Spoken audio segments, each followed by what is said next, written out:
With the establishment of the Minutemen fortified as a returning faction, the general looked to strengthen and better organise things.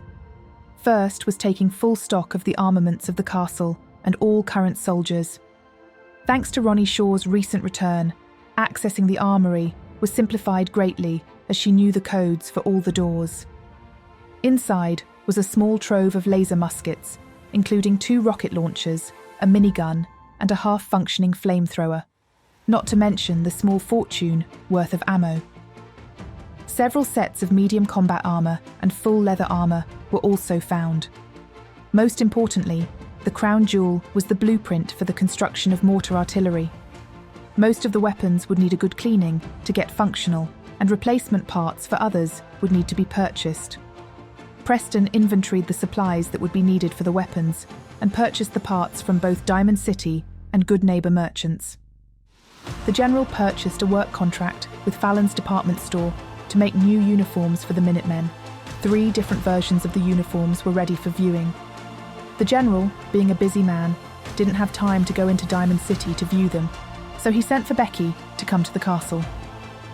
2 soldiers were sent to escort her safely to meet the General. After consulting with Preston and the other officers, the decision was finally made. This uniform would be the new standard outfit for Minutemen forces. This was a monumental step for the Minutemen as a whole, because now people would know, whenever they saw someone wearing that outfit, help was only a few minutes away. It would take a good deal of time to get the outfits made for so many people. Personal sizing would have to be taken into account. The General asked that Becky send her apprentice to stay at the castle as a contracted civilian employee. With caps being in low supply, the advance payment would only cover 1 squad's worth of supplies for now. Command started discussing what the best way of earning caps would be. Both scavenging and guarding trade routes were brought up as viable options. After a quick visit to Bunker Hill, a contract was signed for the complete elimination of several raider gangs. In short, the Minutemen agreed to take out several of the raider gangs that Bunker Hill was paying off.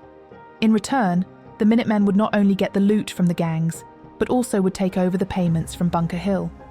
This was just the sort of steady income the Minutemen would need to keep growing. But there was a bonus in taking the gangs out, as several of the members had bounties on them. The General took a few men and went off to scout out the gangs. Meanwhile, Preston headed up a scavenging team that would start to clean out all the buildings to the west of the castle. Anything and everything was stripped clean of useful items. Most of the larger items were hauled back to the castle for easier disassembly. In the process of cleaning out all the buildings, several half-functional protections were acquired. After stripping the working parts, 2 fully functional protectrons were put together. This was only possible due to Private Alice, who had spent a good part of her childhood working on electronics. Not only would these 2 units make salvaging safer, but it would also mean they could bring back far more from each haul. Ronnie Shaw immediately pulled Alice from the scavenging team and set her to work on fixing Sarge. If she could get Sarge working again, that would massively increase the protection of the castle and free up some of the manpower being used. Sturgis was even called to come assist in the reconstruction of Sarge. A few days later, the General returned with details about the raider gangs. Locations, manpower, weapons types and numbers, including terrain overwatch spots, were all collected. The General had gone to great lengths to collect as much useful info as possible to give them the biggest advantage when attacking. There were 2 main raider gangs to be dealt with, Tower Tom and Judge Zellers. Tower Tom would be easy to capture or kill. His main hideout was Beantown Brewery. This was a short distance from a current Minutemen outpost at Oberlin Station. The General would have his men at Oberlin survey the comings and goings of the raiders until they knew for sure Tower Tom would be there. Then they would rain mortar fire down upon the building until it collapsed. 3 of the newly made mortars were brought to Oberland by Staff Sergeant Evans and 1 squad who were trained in the use of them. These Need mortars were a smaller version of the hunky artillery unit, constructed by the genius of Sturgis and the General. The General had commanded a platoon of men in the Alaskan War, and several of those men used mortars in combat. Although the general wasn't one of them, he knew enough about the working to help construct a working prototype to test. After getting a suitable working version, they worked on teaching a squad of men how to utilize the weapon. 15 of the new mortars were constructed over the following weeks. While the men did have a little practice firing the mortar from the castle, this was great practice to help them perfect their accuracy. Several crates of 60mm mortars were given to each mortar team. The ammunition team had worked tirelessly over several days, making mortar shells for the mission. Corporal Tanner's team was instructed to spread his men out and not advance unless the general gave the order. The 3 teams were positioned surrounding the brewery with orders to wait until 5 a.m. and then rain down hell. With almost perfect synchronicity, 3 mortar shells went up whistling in the early morning. Just before the first rounds hit the building, 3 more whistles were heard taking to the skies. After 7 minutes of non-stop firing, the air was stilled, and slowly, the dust surrounding the brewery started to settle. The building had collapsed just as was expected. The general radioed a ceasefire and ordered the squad to press in.